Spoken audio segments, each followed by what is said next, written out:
msikilizaji, na kupeleka moja kwa moja hadi kanisa la Waadventista wa Sabato KBC Philadelphia, ambao wanakuletea makambi ya mwaka huu. Tarehe ni 9 hadi 15 mwezi wa Agosti mwaka ni 2026. Ndugu, usikose. Uishi au ukatae uangamie, uamuzi ni wako. Fungu kuu ambalo litatoka katika kitabu cha Isaya 1:19 hadi 20. Hivyo tukaribishwa wote katika ukumbi huo kwa siku hiyo, ili tuweze kupata baraka teletele kila siku kuanzia saa 2 asubuhi hadi saa 11 jioni.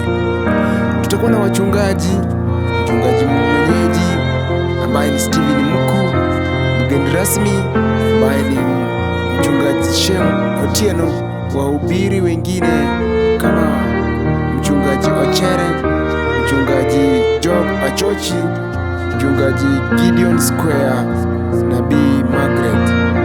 Idara ya watoto tutakuwa na walimu kama vile mwalimu Rispa, mwalimu Faith, mwalimu Osiemo na mwalimu Rachel. Huduma ya waimbaji kutakuwemo na kwaya ya wenyeji ambao ni Philadelphia SDA Church Choir. Yesu akamwambia, nenda zako na iwe kwako kama ulivyoamini. Mtumishi wake akapona. Saa ile wapendwa, umwamini Yesu, magonjwa yakapona. Kumtumaini Yesu, shida zitakoma. Umwamini Yesu, magonjwa yakapona. Kumtumaini Yesu, shida zitakoma. Upendo Central Church Choir. Kwa imani neno la Bwana litatimika. Kwa imani neno la Bwana litatimika. Baraka SDA Church Choir.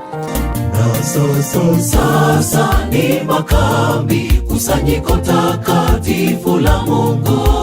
Tumekusanyika kumshukuru huyu Mungu kwa ulinzi mwaka mzima, kwa rehema na neema. Tuabudu Mungu kwa roho na kweli, tulinde tunalotamka, lisiwe la kubomoa ila la kutujenga. Philadelphia Youth Choir pamoja na Children Ministry Choir. Wapi chini ya mbawa za Yesu niko salama. Wapi chini ya mbawa za Yesu niko salama. Mikono juu, tia kichwani, tia shavuni, kwenye kiuno, kwenye magoti. Sasa peleka ganda. Wapi chini ya mbawa za Yesu niko salama. Wapi chini ya mbawa za Yesu niko salama.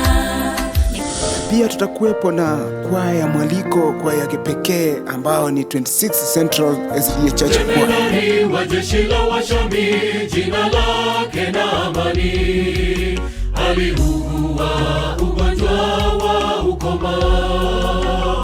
Elisha nabii akamwambia aoge mtoni, na ndipo ataweza takasika ukoma alionao.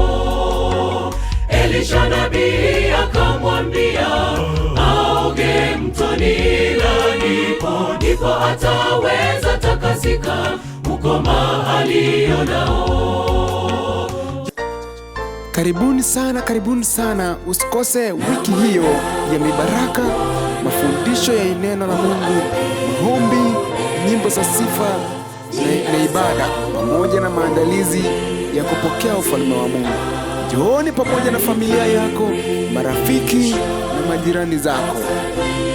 Uishi au ukatae uangamie, uamuzi ni wako. Wote mnakaribishwa na Mungu hawabariki.